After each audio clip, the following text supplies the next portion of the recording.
సువార్త ప్రకటించని ఎడల నాకు సృష్టించబడింది. నీ మాట వలనే ఈ ప్రకృతి చక్రం నడుస్తుంది తండ్రి. అటువంటి మాటలను నా నుండి నీ ప్రజలకు వినిపించేందుకు అయ్యా ఇంత గొప్ప అవకాశాన్ని ఇచ్చినందుకు నీకు వందనాలు చెల్లించుకుంటూ నా రక్షకుడైన ప్రభువైన యేసుక్రీస్తు వారి శ్రేష్టమైన నామంలో జరగబోతున్న కార్యక్రమానికి అయ్యా మీరే అధ్యక్షత వహించి మీ ఆత్మచేత నడిపించమని ప్రార్థిస్తూ నా రక్షకుడైన ప్రభువైన యేసుక్రీస్తు వారి అతి శ్రేష్టమైన నామంలో అడిగి వేడుకుంటున్నాను పరమ తండ్రి, ఆమేన్. అందరికీ మరొకసారి వందనాలు తెలియచేస్తున్నాను. ఈరోజు కొద్ది నిమిషాలు మీరు జాగ్రత్తగా వినాలి, చాలా జాగ్రత్తగా వినాలి. ఈరోజు చెప్పబోయే అంశం ఇది మీకు చాలా ఉపయోగపడే అంశం. అయితే వాక్యాన్ని బోధిస్తున్న నా విషయంలో వాక్యాన్ని వింటున్న మీరు ఒక క్లారిటీ కలిగి ఉండాలి. ఆ క్లారిటీ ఏంటంటే, నేను బోధించబోయే వాక్యం, నేను మీకు తెలియజేయబోయే వాక్యం, ఆ మాటలు ఏంటి, ఈరోజు ఏ వాక్యాన్ని నేను బోధించాలనుకుంటున్నాను అనే విషయాన్ని మీకు నేను తెలియచేస్తాను. ముందుకు వెళ్తాను.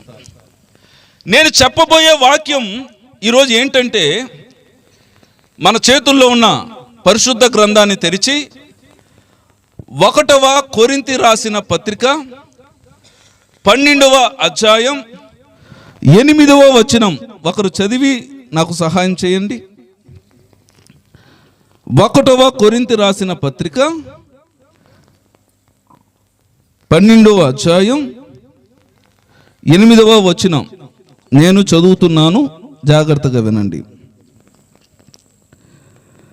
ఎలాగనగా ఒకనికి ఆత్మ మూలముగా బుద్ధి వాక్యమును, మరి ఒకనికి ఆ ఆత్మను అనుసరించిన జ్ఞాన వాక్యమును అని ఉంది. మీకు అర్థమవుతుందా? ఈరోజు మీకు చెప్పబోయే వాక్యం ఏమిటంటే బుద్ధి వాక్యం కాదు. ఏందండి చెప్పాలందరూ? బుద్ధి వాక్యాన్ని ఈరోజు నేను చెప్పట్లేదు. బుద్ధి వాక్యాన్ని మీరు వింటున్నారు. ఇలా ఉండాలి, అలా ఉండాలి, ఇలా బ్రతకాలి, అలా బ్రతకాలి. బుద్ధిని కలిగించే మాటలు తల్లిదండ్రులు చెప్తున్నారు. బుద్ధిని కలిగించే మాటలు మిత్రులు చెప్తున్నారు. బుద్ధిని కలిగించే మాటలు స్నేహితులు చెప్తున్నారు. అంతకు మించి దైవ బుద్ధి కలిగించే మాటలు దైవ సేవకులు చెప్తున్నారు. మరలా నేను మీ మధ్యకు వచ్చి మీ బుద్ధిని పెంచే మాటలను చెప్పే పరిస్థితి లేకపోవచ్చు అన్నది నా ఉద్దేశం. మీరు ఆల్రెడీ బుద్ధిని కలిగి ఉన్నారు. అయితే నేను ఈరోజు మీకు అందించే వాక్యం ఏమిటంటే జ్ఞాన వాక్యం. ఏంటండి చెప్పాలందరూ? ఏ వాక్యం? జ్ఞాన వాక్యం. జ్ఞాన వాక్యాన్ని ఈరోజు నేను చెప్పాలనుకుంటున్నాను. ఈరోజు ఈ మాటలను మీ సమయాన్ని వదులుకొని, మీ కాలాన్ని వదులుకొని, ఈరోజు మీకున్న పనులన్నిటిని వదులుకొని ఇక్కడ చేరి వచ్చిన మీతో దేవుడు మాట్లాడుతున్నాడు. జ్ఞానవాక్యం మిమ్మల్ని చూసి చాలా సంతోషపడుతున్నాడు. ఆయన కోసం పనిని విడిచిపెట్టారు, ఆయన కోసం సమయాన్ని వెచ్చించారు. ఇటువంటి పరిస్థితుల్లో ఎవరూ లేరు. ఇలాంటి మీ వలనే దేవుడు లోకానికి మేలు చేస్తున్నాడు. ఎటువంటి పాపాలు జరుగుతున్నా, ఎటువంటి నేరాలు జరుగుతున్నా, ఎటువంటి అక్రమాలు ఆగడాలు జరుగుతున్నా దేవుడు ఎందుకు కనికరం చూపిస్తున్నాడు ఈ భూమిపైన? ఎందుకు కనికరం చూపిస్తున్నాడు ఈ మనుషుల పైన అంటే దేవుడి కోసం సమయాన్ని వెచ్చించే మీకోసమే. గట్టిగా చెప్పలు కొట్టండి. నిజంగా మీ అంత ధన్యులు ఎవరు భూమి మీద లేరు. ఈరోజు మీ ధన్యత వలనే ఈ సృష్టి నడిపించబడుతుంది. దేవుని కోసం ఆలోచన చేసే వ్యక్తులు సమాజంలో పుట్టాలి. అలాంటి ఆలోచన కలిగి మీరు వేసిన ప్రతి అడుగుకి దేవుడు ప్రతిఫలం ఇస్తాడు. దేవుని కొరకు మీరు ఇచ్చిన సమయానికి దేవుడు ప్రతిఫలం ఇస్తాడు. వాస్తవంగా నేను ఒక 10 సంవత్సరాల క్రితం దేవుని సువార్త సభలు నిర్వహించేవాడిని. ఆ తరువాత దేవుడి పనిని పక్కన పెట్టేశాను. అయితే ఆనాడు నేను చేసిన సువార్త సభలు, ఆనాడు ఆయన వార్తను ప్రకటించిన మాటలు, అవన్నీ దేవుడు గుర్తుపెట్టుకున్నాడు. నిజంగా ఈరోజు నేను జీవంతో ఉండాల్సిన వాడిని కాదు. అతి భయంకరమైన యాక్సిడెంట్లో కన్ను మూయాల్సిన వ్యక్తిని, అట్లాంటి వ్యక్తి, నా పక్కనున్న వ్యక్తికి మరణం వచ్చింది, నాకు రాలా.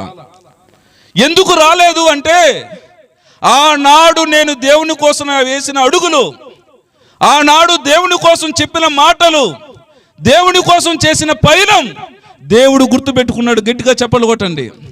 ఈరోజు మీ జీవితాలలో కూడా అటువంటి పరిస్థితిలో దేవుడు ఉంటాడు. మీరు దేవునికి వెచ్చించే సమయానికి 100 రెట్లు కన్నా ఎక్కువగా సమయం దేవుడు మీకోసం వెచ్చిస్తాడు. కాబట్టి ముందుకెళ్దాం. అయితే ఈరోజు మీకు చెప్పబోయే జ్ఞానవాక్యాన్ని నేను చెప్తాను. అయితే బైబిల్లో 66 పుస్తకాలు ఉన్నాయి. ఈ 66 పుస్తకాలకి ఒక్కొక్క పుస్తకానికి ఒక్కొక్క మూలవాక్యం ఉంటుంది. ఏంటండి? 66 గ్రంథాలకి ఒక్కొక్క గ్రంథానికి అపోస్తుల కార్యాలు, అపోస్తుల 1:8 ఇటు చెప్పుకుంటా పోతే అన్నిటికీ చెప్తాను. అయితే వీటన్నిటికీ కూడా ఏంటంటే ఒక్కొక్క గ్రంథానికి ఒక్కొక్క మూలవాక్యం ఉంటుంది. ఆ మూలవాక్యం మీదే ఆ గ్రంథం అంతా నడిపించబడుతుంది. ఇలా 66 గ్రంథాలు మనం చూస్తూ ఉంటాం. అయితే బైబిల్ అంతటికీ ఒక మూలవాక్యాన్ని నేను గ్రహించగలిగాను. ఏందండి? బైబిల్ మొత్తానికి మూలవాక్యం ఒకటి ఉందని నా అభిప్రాయం, అందరి అభిప్రాయం అని కాదు, అది నేను అనుకున్నాను. బైబిల్ మొత్తానికి ఒక మూలవాక్యం ఉంది. ఆ మూలవాక్యం నేను గ్రహించినది. చూద్దాం. కొలసీలకు రాసిన పత్రిక 1వ అధ్యాయం 28వ వచనం నేను చదువుతున్నాను, చూడండి. కొలసీలు రాసిన పత్రిక 1వ అధ్యాయం 28వ వచనం. ప్రతి మనుషుని క్రీస్తునందు సంపూర్ణునిగా చేసి, ఏందంట చెప్పాలా? ప్రతి మనుషుని క్రీస్తునందు సంపూర్ణునిగా చేసి ఆయన ఎదుట నిలవబెట్టవలనని సమస్త విధములైన జ్ఞానముతో మేము ప్రతి మనుషునికి బుద్ధి చెప్పుచు, ప్రతి మనుషునికి బోధించుచు ఆయనను ప్రకటించుచున్నాము. గట్టిగా చప్పలు కొట్టండి. మీకు అర్థమవుతుందా? మరోసారి చెప్తాను. ప్రతి మనుషుని క్రీస్తునందు సంపూర్ణునిగా చేయాలంట. ఏందంట? ప్రతి మనుషుని క్రీస్తునందు సంపూర్ణునిగా చేసి ఆయన ఎదుట నిలవబెట్టవలనని. నిలవబెట్టవలనని ఏంటి అంటే సమస్త విధములైన జ్ఞానముతో ఏం చేస్తున్నారంట? ప్రతి మనుషునికి బుద్ధి చెప్తున్నారంట, బోధిస్తున్నారంట.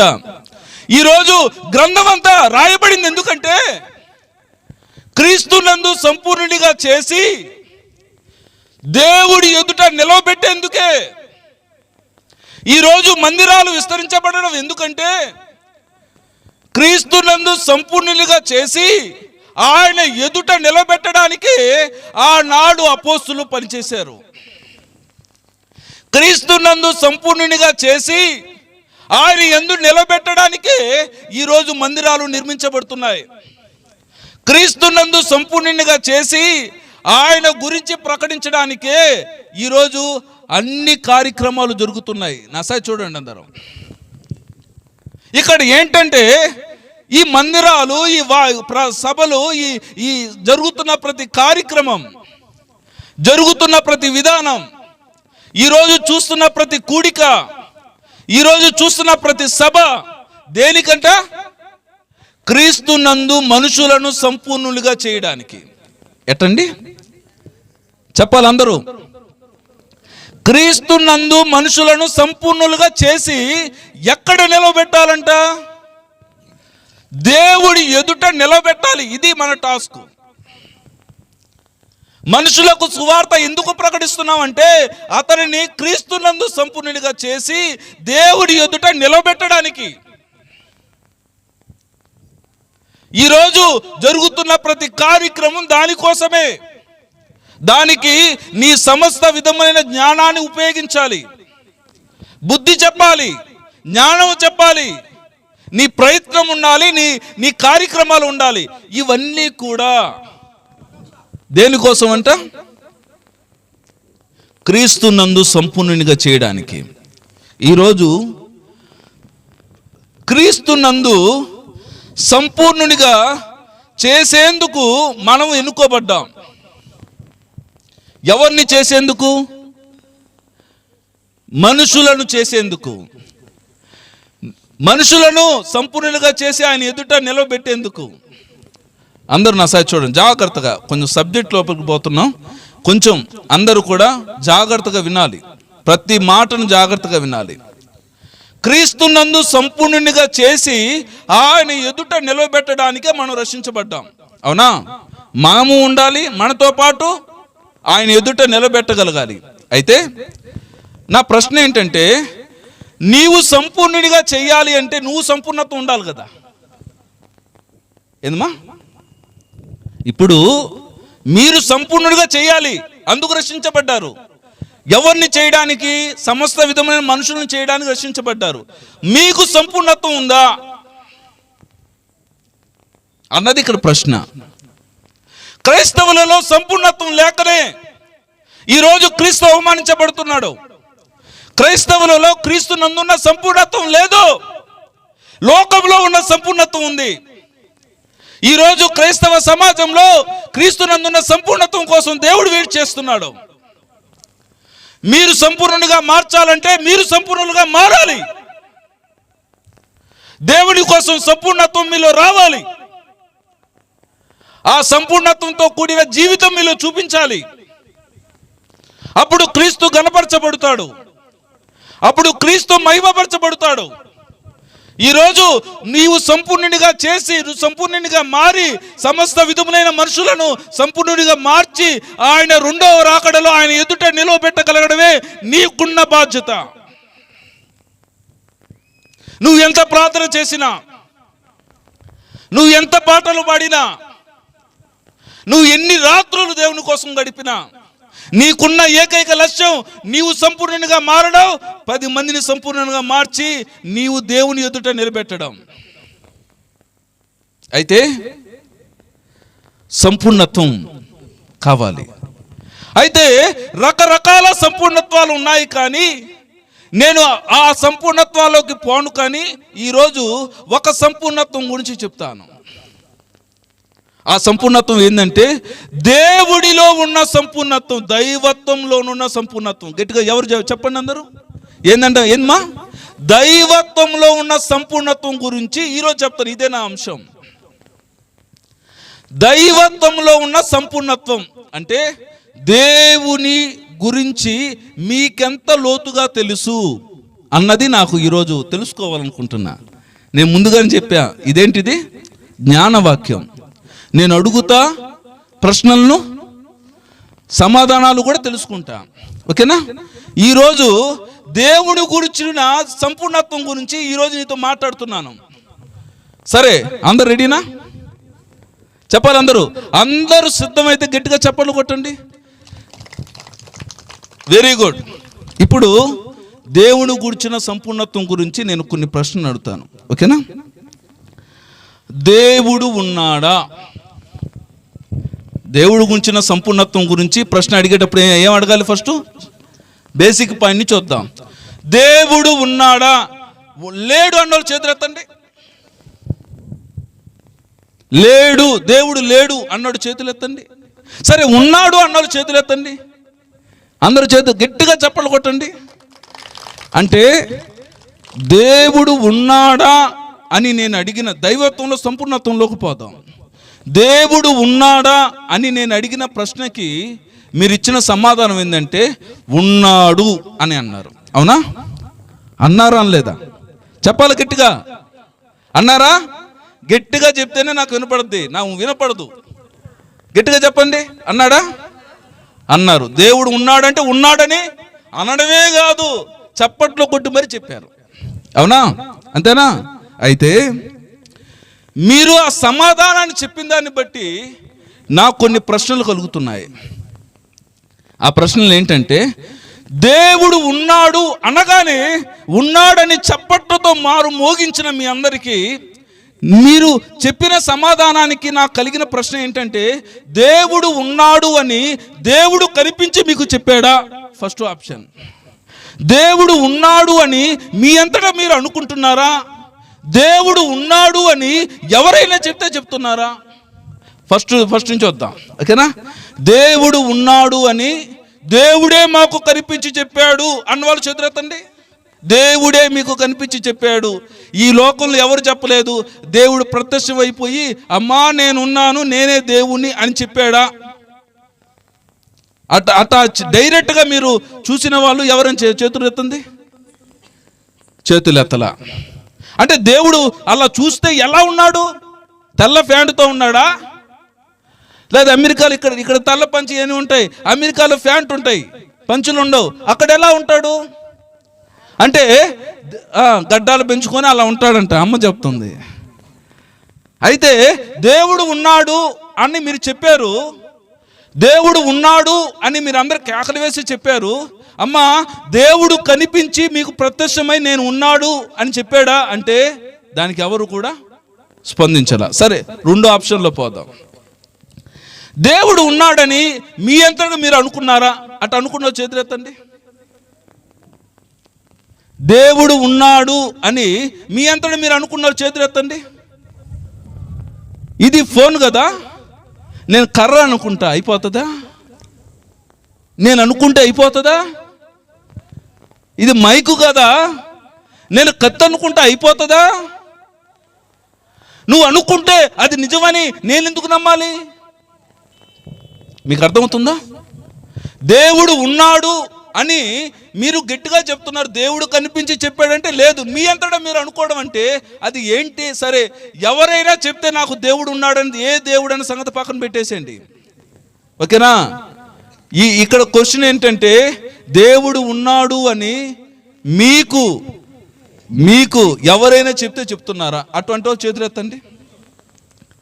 ఎవరైనా చెప్తే మాకు దేవుడు ఉన్నాడు అని తెలిసింది అన్నవాళ్ళు చేతులు ఎత్తండి. అమ్మా నా సాయి చూడాలా, సీరియస్గా చూడాలా, జాగ్రత్తగా వినండి. దేవుడు ఉన్నాడు అని ఎవరైనా చెప్తే తెలుసుకొని చెప్పేవాళ్ళు చేతులు ఎత్తండి. ఇప్పుడు ఒక మనిషి ఉన్నాడు అని ఎప్పుడు చెప్తాం?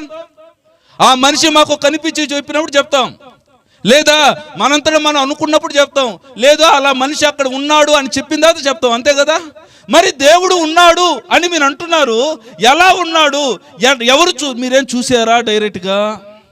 అమ్మా నేను LLB చదివాను, లా చదివాను, అంత బ్లైండ్గా నేను నమ్మను. ఏంటి? నేను బ్లైండ్గా నమ్మను. చాలా క్లారిటీగా ఉంటుంది, ప్రాక్టికల్గా మాట్లాడతాను. జాగ్రత్తగా వినాలా, మీకు అర్థమవుతుందా? జాగ్రత్తగా వినాలా. దేవుడు ఉన్నాడు అని మీరు అనగానే ఉన్నాడు అని అన్నారు. అన్నారా అనలేదా? గట్టిగా చెప్పాలి నాకు. అన్నారా? జ్ఞానవాక్యం డిస్కషనే ఉంటుంది. ఉన్నాడని అన్నారా అనలేదా? అన్నారు కదా. ఉన్నాడంటే దేవుడు మీకు కనిపించి చెప్పాడా? ఎవరైనా చెప్తే చెప్తున్నారా? మీ అంతటా మీరు అనుకుంటున్నారా అని అడుగుతున్నా నేను. ఉన్నాడని అన్నారు కదా. నేను ఈరోజు బోధించే అంశం ఏంటంటే దైవత్వంలో సంపూర్ణత్వం. మీరు సంపూర్ణులుగా మారితేనే ఇంకొకరిని సంపూర్ణులుగా మార్చగలరు, దేవుడి ఎదుట నిలబెట్టగలరు, ఓకేనా? అమ్మా పిల్లల్ని నానా అమ్మా ఒక 5 నిమిషాలు డిస్టర్బ్ చేయొద్దు. నానా సైలెంట్గా ఉండండి, సైలెంట్గా ఉండాలా. ఒక 5 నిమిషాలు పిల్లలు మీరు సైలెంట్ కూర్చోవాలి, ఓకేనా? జాగ్రత్త వినండి, అంశం జాగ్రత్తగా సబ్జెక్ట్లోకి పోతున్నాం. ఓకే, అయితే జాగ్రత్త వినండి. దేవుడు ఉన్నాడు అనగానే ఏదో ఒక ఆప్షన్ చెప్పుకున్నారు. సరే, ఇంకో క్వశ్చన్ నాకు వస్తుంది. దేవుడు ఉన్నాడు అనగానే వేరే వాళ్ళు చెప్తే నమ్ముకున్నాము, లేదా వీళ్ళు చెప్తే నమ్ముకున్నాము, ఎన్ని చెప్పారు కదా. ఇంకొక ప్రశ్న నాకేం కలుగుతుందంటే, దేవుడు అనే పదము భూమి మీదకు తెచ్చింది ఎవరు? మీకు అర్థమవుతుందా? ఇప్పుడు ఈ ఫోన్ని భూమి మీదకు ఒకరు తెచ్చారు సృష్టిలో, అది అందరికి పరిచయం అయింది. ఈ నోట్స్ని ఒకరు తెచ్చారు, పరిచయం అయింది. అలాగా ఈ భూమి మీద ఫస్ట్ పర్సన్ ఎవరు? దేవుడు ఉన్నాడని చెప్పిన వ్యక్తి ఎవరు? దైవత్వంలో సంపూర్ణత్వం ఉంది కదా మీకు. మీరు చెప్పాలి, మీరు దేవుళ్ళో సంపూర్ణంగా ఉన్నారని చెప్తున్నారు కదా. అయితే నేను ఆలస్యం చేయకుండా, నా తక్కువ సమయం కాబట్టి నేను చెప్తాను, జాగ్రత్త వినండి. దేవుడనే పదాన్ని భూమి మీదకు తెచ్చింది ఎవరంటే గ్రంథం. ఏంటండి చెప్పాలి అందరూ? ఏంటి? పుస్తకం అండి. ఏంటి? పుస్తకం తెచ్చిందా అన్నది మీ ప్రశ్న. నిజంగా ఈరోజు దేవుడి గురించిన సమాచారము, దేవుడి గురించిన జ్ఞానము, దేవుడి గురించిన ఆలోచనను అసలు భూమి మీదగా పరిచయం చేసింది ఏంటంటే పుస్తకం. కొంతమంది వ్యక్తులు కొన్ని గ్రంథాలను రాసి ఈ గ్రంథాన్ని నేను రాశాను అని చెప్పలేదు. నా చేత ఈ సృష్టిని నడిపించే శక్తి అయిన దేవుడు రాయించాడు అని చెప్పారు. ఇక్కడే అసలైన ప్రశ్న మొదలైంది సృష్టిలో. ఏందండి? అసలైన ప్రశ్న మొదలైంది. ఈ భూమి మీదకు కొంతమంది వ్యక్తులు గ్రంథాలు రాసి, ఈ గ్రంథాలు మేము రాయలేదు కానీ మా చేత దేవుడు రాయించాడు అని ఒక పాయింట్ని తీసుకొచ్చారు.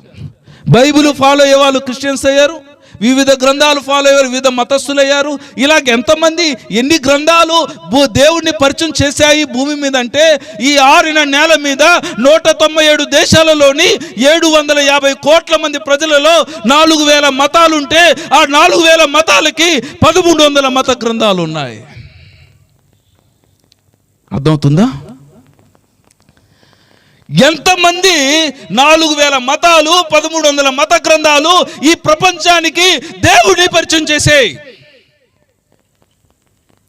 బైబిల్ ఫాలో అయ్యే వాళ్ళు క్రిస్టియన్స్ అయ్యారు, వివిధ రకాల గ్రంథాలు ఫాలో అయ్యే వాళ్ళు వివిధ మతస్థులు అయ్యారు. నానాటికి వ్యాపిస్తూ, నానాటికి విస్తరిస్తూ తమ దేవుడి గురించి చెప్పుకుంటూ సర్వ సృష్టిలో నిండిపోయారు. ఈరోజు ఇక్కడే ప్రధానమైన సమస్య వస్తుంది. మనుషులు రాసిన గ్రంథము దేవుడి రాసిన గ్రంథమా, దేవుడు నిజంగా రాయించిన గ్రంథమా, లేకపోతే మనుషుడే రాసుకున్న గ్రంథమా అన్నది పరిశీలించాల్సిన పరిస్థితి ఏర్పడుతుంది.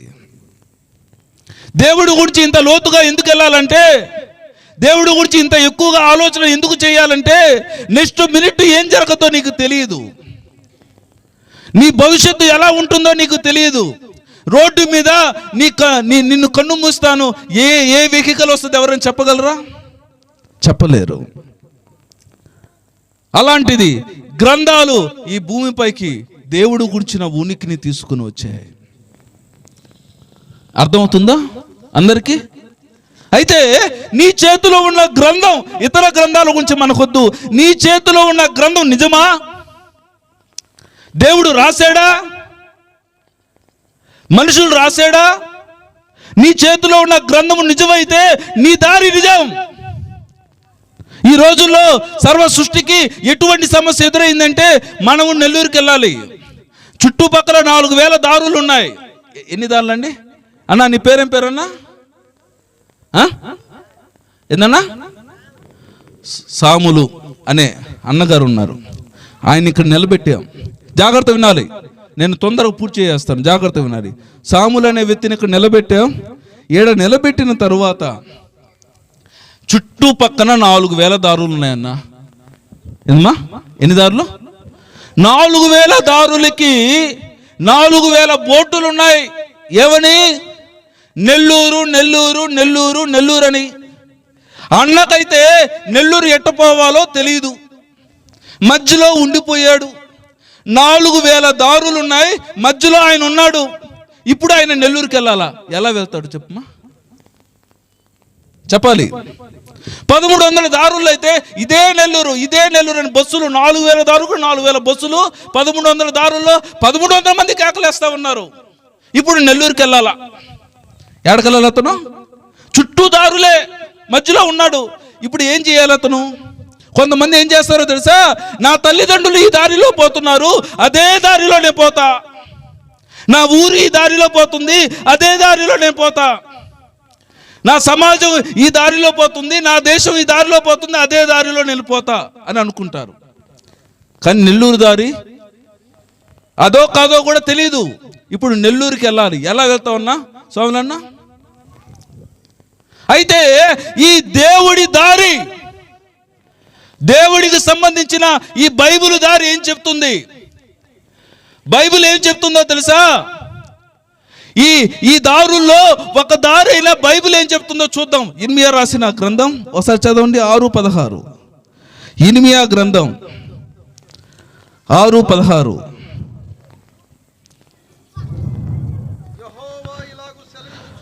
యెహోవా ఇలాగు సెలవిచ్చుచున్నాడు. ఆపన్నయ్య గారు ఏమంటున్నాడంటే, అయ్యా నువ్వు నెల్లూరుకి వెళ్ళాలా, నువ్వు నెల్లూరుకి వెళ్ళాల్సిందే. కానీ నువ్వేం చేయాలి తెలుసా? నీ మార్గములలో నిలిచి చూడు. ఏమంటున్నాడు దేవుడు? మార్గములలో నిలిచి చూడు. నా మార్గానికి రామని నేను చెప్పలా, మార్గములో నిలిచి చూడు. నువ్వు నెల్లూరు రావాలనుకుంటున్నావు కదా, ఇదిగో మార్గములో నిలిచి చూడు, పురాతన మార్గముల గురించి విచారించు. ఏంటి? విచారణ చేయి, పురాతన మార్గముల గురించి విచారణ చేయి. మేలు కలుగు మార్గం ఏది అని అడిగి అందులో నడుచుకునుడి, అప్పుడు మీకు నెమ్మది కలుగును. మీకు అర్థమవుతుందా? ఆ మధ్యలో నిలుచున్న నీవు, నీ తల్లిదండ్రులు ఎట్టుపోతేట కాదు. ఈ క్రిస్టియానిటీ అట్ట రావద్దు.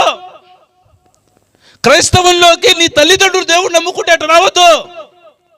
నీ ఊరు దేవుడిని నమ్ముకుంటే అట్ట రావద్దు. నీవు ఎవరైనా కానీ నీ సొంత వారు ఏదో ఒకటి జరుగుతుందని ఉద్దేశంతో అయితే రావద్దు. అట్లాంటి మార్గం కాదు ఇది. క్రైస్తవ్యం అట్లాంటి మార్గం కాదని బైబిల్ చెప్తుంది. క్రైస్తవ్యానికి మూలమైన ఆధారమైన దేవుడి గ్రంథం చెప్తుంది. ఈ మార్గంలో నువ్వు రావాలి అంటే విచారణ చేయాలి. పురాతన మార్గముల గురించి విచారణ చేయాలి. మేలు కలుగు మార్గం ఏదని నీ అంతటా నీవే అనుభవంతో తెలుసుకోవాలి. అప్పుడు నడుచుకో, నీకు నెమ్మది కలుగుతుంది. గట్టిగా చెప్పకూడదా? దేవుడిని నమ్ముకున్న నీకు నెమ్మది లేదంటే నువ్వు విచారణ చేయకుండా క్రైస్తవంలో ఉన్నావు. దేవుడిని నమ్ముకున్న నీకు మేలు కలగట్లేదంటే నువ్వు విచారణ చేయట్లా. నీవు దైవత్వంలో సంపూర్ణత్వాన్ని రేవు. దేవుడు గురించిన సంపూర్ణత్వం నీకు రావాలి, గ్రంథం గురించిన సంపూర్ణత్వం నీకు రావాలి. మేలు కలుగు మార్గం ఏది అని అడిగి అడిగి అడిగి దైవ సేవకులను అడిగి రకరకాలుగా అడిగి అడిగి అడిగి ఒక అభిప్రాయానికి వచ్చి నడుచుకోవాలి. అప్పుడే నెల్లూరుకి వెళ్ళగలవు. నెల్లూరుకే ఎవరు మంది? పరలోకానికి వెళ్ళగలం. గట్టిగా చప్పలు కొట్టండి. ఇప్పుడు నేను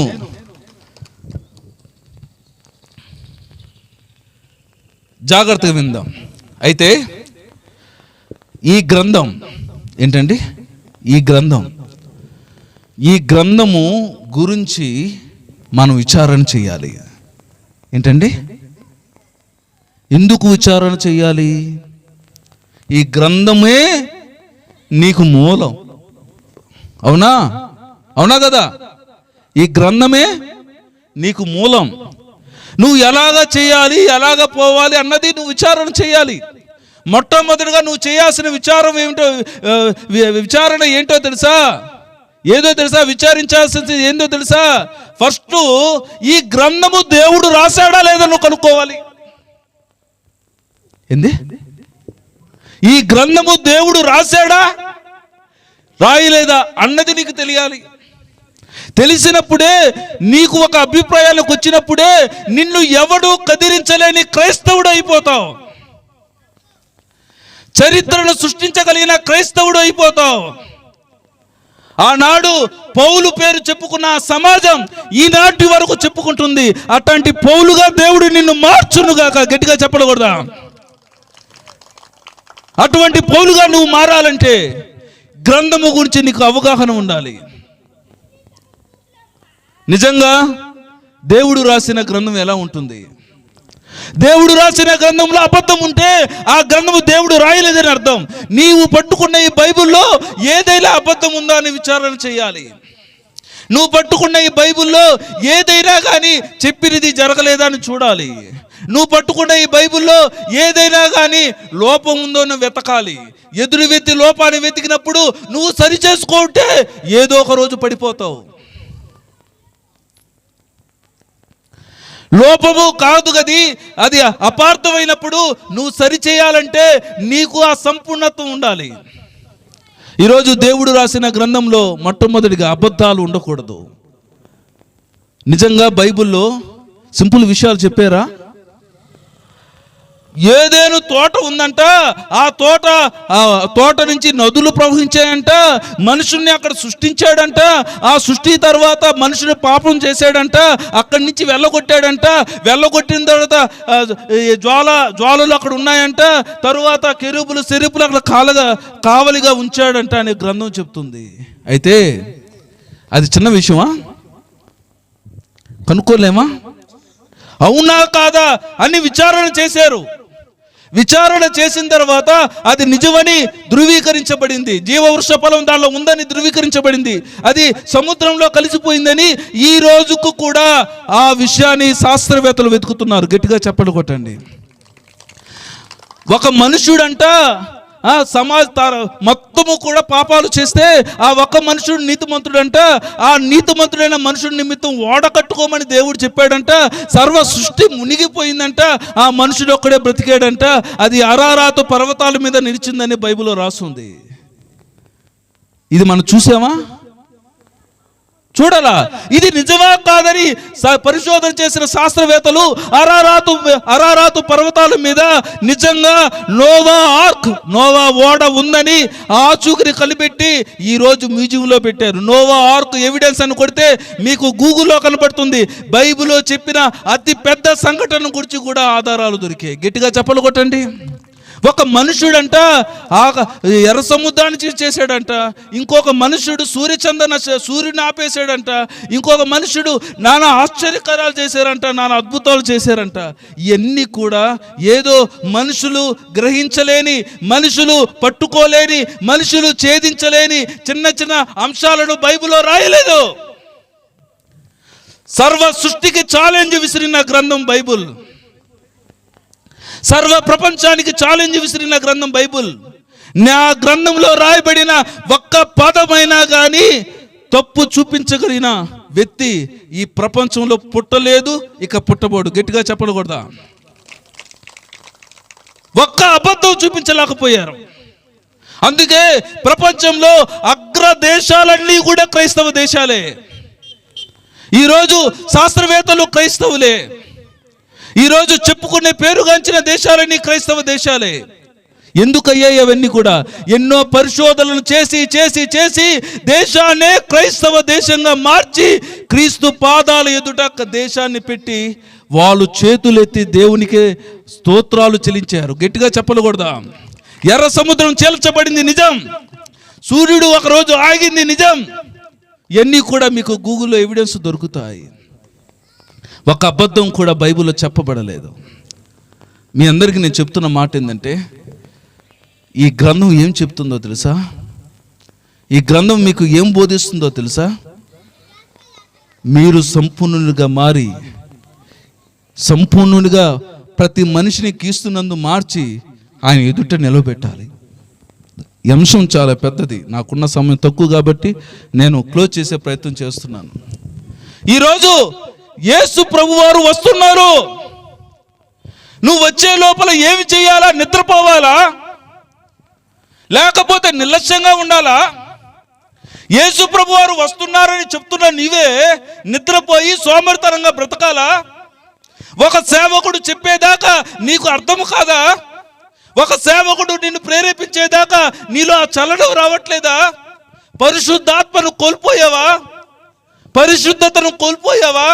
ఆత్మ నడిపింపు నుంచి నువ్వు దూరంగా వెళ్ళిపోయావా? అయితే నువ్వు సంపూర్ణునిగా కాదు కానీ భ్రష్టురాలు అయిపోతావేమో. లవోదికే సంఘంతో చెప్తున్నాడు, ఉంటే వెచ్చగానే నుండు, లేకపోతే చల్లగానే నుండు. నులివెచ్చిన జీవితం వద్దు. దేవుడు సామాన్యమైన వ్యక్తి కాదు. దేవుడి క్రియలు సామాన్యమైనవి కావు. దేవుడి ఆలోచనలు సామాన్యమైనవి కావు. అట్లాంటి నిజమైన దేవుడిని నమ్ముకున్న నీవు సామాన్యమైన వ్యక్తివి కాదు. అలాంటి పౌరుషంతో దేవుని గురించిన సంపూర్ణత్వాన్ని కలిగి ఎంతో మందిని ఆ సంపూర్ణత్వంలోకి నడిపించి, నీ కుటుంబాన్ని నడిపించి, నీ సమాజాన్ని నడిపించి, నీ చుట్టుపక్కల ఉన్న మొత్తం వ్యక్తులందరినీ కూడా నడిపించి ఆయన ఎదుట నిలబెట్టగలవా? దైవత్వంలో ఉన్న సంపూర్ణత్వం నీలో చూపించగలవా? అలా చూపించి దేవుడి మెచ్చుకునే క్రైస్తవురాలుగా, క్రైస్తవుడిగా మారగలవా? దేవుడు ప్రశ్న అడుగుతున్నాడు. నీ కన్నిటికి కారణం నువ్వే, నీ బాధకు కారణం నువ్వే. నీ జీవితంలో నీకు కష్టాలు రాకముందరే నేను నీకు చెప్పానంటున్నాడు దేవుడు. పరలోకంలో నీవు అనుకుంటున్నావు, దేవా నాకు బంగారం ఇవినాయనా, దేవా నాకు డబ్బు ఇనాయనా, దేవా నాకు అదినానా ఇదినా అంటున్నావు. అయ్యో దేవుడు అంటున్నాడు, అయ్యా అయ్యా అయ్యా నీకు బంగారం నేను ఇస్తా, నీకు వజ్రాలు నేను ఇస్తా. నీకిచ్చే నువ్వు కోరుకునే బంగారం ఏందో తెలుసా? నీ మెడలో వేసుకునేంత బిల్ల, నీ చేతుల్లో వేసుకునేంత బిల్ల. బంగార వీధుల్లో నిన్ను నడిపిస్తుంటే బంగారు బిల్లలు కోరుకుంటున్నావు ఏందని దేవుడు అడుగుతున్నాడు. గట్టిగా చెప్పడం కొడతా. బంగారు వీధుల్లో నడవబోతున్నారు. చిన్న చిన్న బంగారం గురించి ఆలోచన చేస్తారా? చిన్న చిన్న ఈ రంగు గైతాల గురించి ఆలోచన చేస్తారా? దేవుడు మీతో మాట్లాడుతున్నాడు. దేవునిలో సంపూర్ణులుగా మారండి. టైంపాస్ కోసం క్రైస్తవంలోకి రావద్దు. టైంపాస్ కోసం దేవుడి సేవ చేయొద్దు.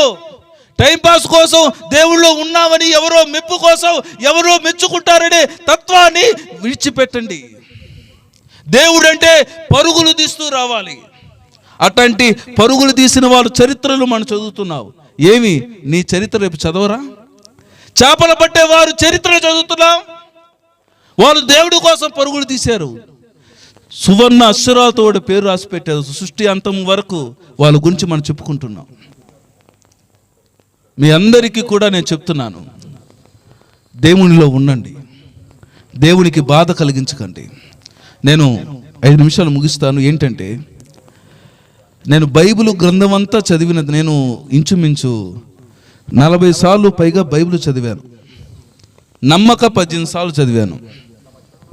అయితే నేను ఈ గ్రంథం అంతా చదివిన తరువాత నేను ఒక అంచనాకు వచ్చింది. ఏంటంటే, బైబిల్లో దేవుని యొక్క మనసు నాకు చాలా విచిత్రంగా కనిపించింది. ఏందమ్మా అంటే ఈ మాట అంటున్నాను నేను, ఏమనుకోకండి. ఒక మానసిక పరిస్థితి, ఆ పరిస్థితి నుంచి పక్కకెళ్ళిన వ్యక్తి ఎలా ఉంటారో అలా కనిపించింది. ఈ మాట చాలా పెద్ద మాట నేను అంటున్నా.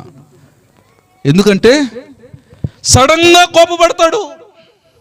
నువ్వు తప్పు చేసినప్పుడు అయ్యా ఆయన కోపము చూస్తే ఏమైపోతుందో అనే ఆలోచన కలుగుతుంది, ఏమైపోతుందో భయం కలుగుతుంది. సమాజం తప్పు చేసినప్పుడు, లోకం తప్పు చేసినప్పుడు, ప్రాంతం తప్పు చేసినప్పుడు, తను ప్రేమించే వ్యక్తి తప్పు చేసినప్పుడు ఈ లోకం ఏమైపోతుందో, సమాజం ఏమైపోతుందో, ఈ పరిస్థితి ఏమైపోతుందో అని భయం కలుగుతుంది. తరువాత కొంతసేపటికే నా బిడ్డ జోలికి వస్తే ఒప్పుకొని అంటాడు.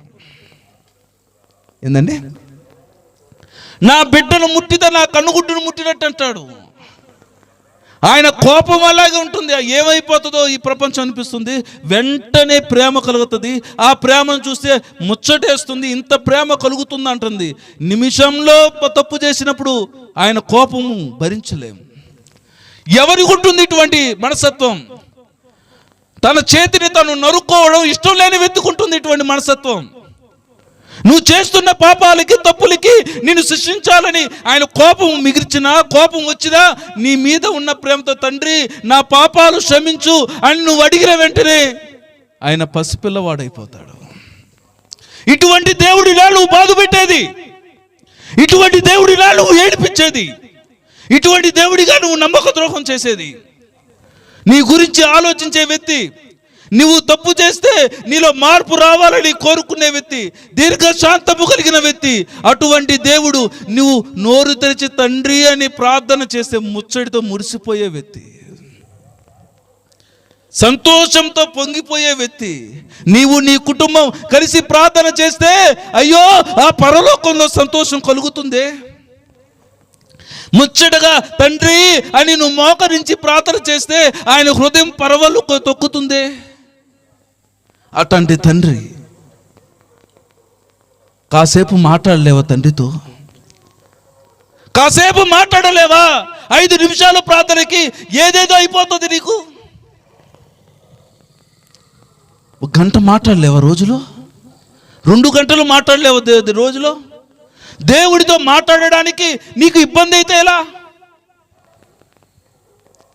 దేవునితో మాట్లాడండి, దేవుడితో సహవాసం పెంచుకోండి. దేవుడితో ఈరోజు మనం ఉన్నాం, రేపు ఉంటామో లేదో తెలియదు. ఎగ్జాంపుల్ చెప్తాను. మా నాన్నగారు దేవుని నమ్ముకున్నారు, యేసన్న గారి చేత బాప్తిసం పొందుకున్నారు. తరువాత దేవుని విడిచిపెట్టారు. ఆయన మరణ దినం సమీపించిన సమయంలో ఆయన ఎలాగైనా చేసి ఆయన పాదాలు పట్టుకునే విధంగా చేశాడు. చివరికి నా దగ్గరకు వచ్చి నువ్వు దేవుని సేవ చేయాలి అనే స్థాయిలో ఆయన తీసుకొని వచ్చాడు. తరువాత ఆయన తీసుకున్నాడు. అయ్యగారు కూడా మరణానికి వచ్చారు. నాకు అనిపించింది ఏంటంటే నిజంగా ఆయన అభిషేకం పొందిన వ్యక్తులు తప్పు చేస్తున్నా కానీ గట్టిగా లాక్కొని వచ్చి ఆయన రక్షణలోకి నడిపించడానికి నిరంతరం ప్రయత్నం చేస్తూనే ఉంటాడు నీ మరణ దినము వరకు. నిజంగా ఈరోజు నేను చెప్తున్న విషయం ఏమిటంటే దయచేసి దేవుణ్ణి బాధ పెట్టద్దు. దేవుణ్ణి బాధ పెడితే అంతకు మించిన నమ్మక ద్రోహం లేదు. పాస్టర్ గారిని సంతోష పెట్టడం కాదు, దేవుణ్ణి సంతోష పెడితే పాస్టర్ గారు కూడా సంతోషపడతారు. పాస్టర్ గారు మెప్పు కోసమో లేకపోతే ఇంకొకరి మెప్పు కోసమో కాదు, దేవుని మెప్పు కోసం సారు కూడా అది మెప్పుగా మారుతుంది. కాబట్టి మీరందరికీ నేను ప్రాధేయపడుతున్నాను. ఈ అంశం ఇంతకన్నా ఈ సమయంలో పొడిగించలేం. కాబట్టి అందరూ కూడా దేవునిలో ఉండండి, దేవునిలో సంపూర్ణులుగా మారండి, దేవుడికి నమ్మక ద్రోహం చేయకండి.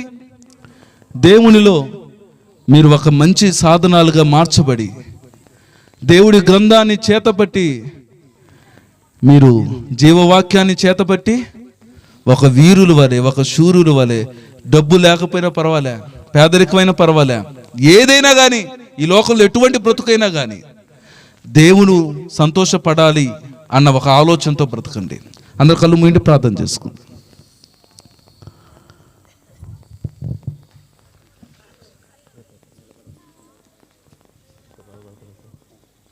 అందరూ కూడా లేచి నిలబండి. కొద్ది నిమిషాలు లేచి నిలబడి దైవమా నీకు స్తోత్రాలు, స్తోత్రాలు, స్తోత్రాలు. దైవమా నీకు స్తోత్రాలు, స్తోత్రాలు, స్తోత్రాలు.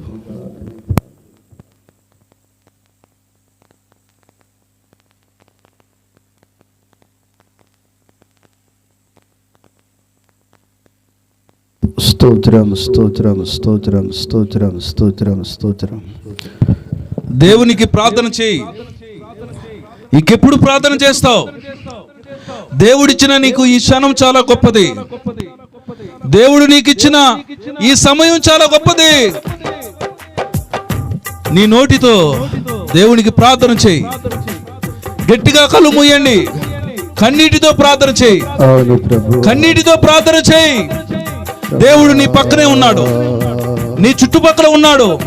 నీ నోటి నుంచి ఏమొస్తుందో వినాలని కోరుకుంటున్నాడు. హృదయం పూర్తిగా దేవుడికి ప్రార్థన చేయి. ఎవరో ఉంటారు, ఎవరో చూస్తారు, ఏదో అనుకుంటారని కాదు, దేవుడికి ప్రార్థన చేయి.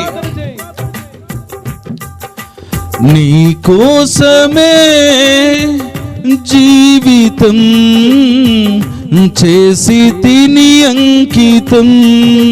అందరూ అనండి, నీ కోసమే జీవితం చేసి తిని అంకితం. అందరూ నోరు తెరిచి మాట్లాడదాం. నీ కోసమే జీవితం చేసి తిని అంకితం. ప్రియమైన తండ్రి, నీ వార్త చాటి చేరెదను నిన్నే.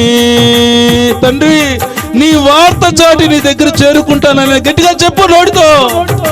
ప్రియమైన తండ్రి, నీ వార్త చాటి చేరెదను నిన్నే.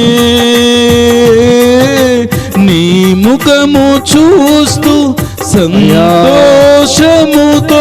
మరిచెదను నన్నే. అందరూ చెప్తాం. నీ ముఖము చూస్తూ సంతోషముతో మరిచెదను నన్నే. నా బ్రతుకంతా నీకేనయ్యా సొంతము. నా బ్రతుకంతా నీకేనయ్యా సొంతము.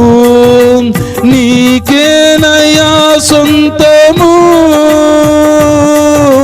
నీకేనయ్యా సొంతము. యేసయ్యా నీకేనయ్యా సొంతము. నీ కోసమే జీవితం చేసి తిని అంకితం. చేసి తిని అంకితం. అందరూ చెప్దాం. దేవా, నీ కోసం నా జీవితాన్ని అంకితం చేస్తున్నాను తండ్రి. నీ కోసం నా బ్రతుకును అంకితం చేస్తున్నాను తండ్రి. ఇక నుంచి నన్ను వాడుకో తండ్రి.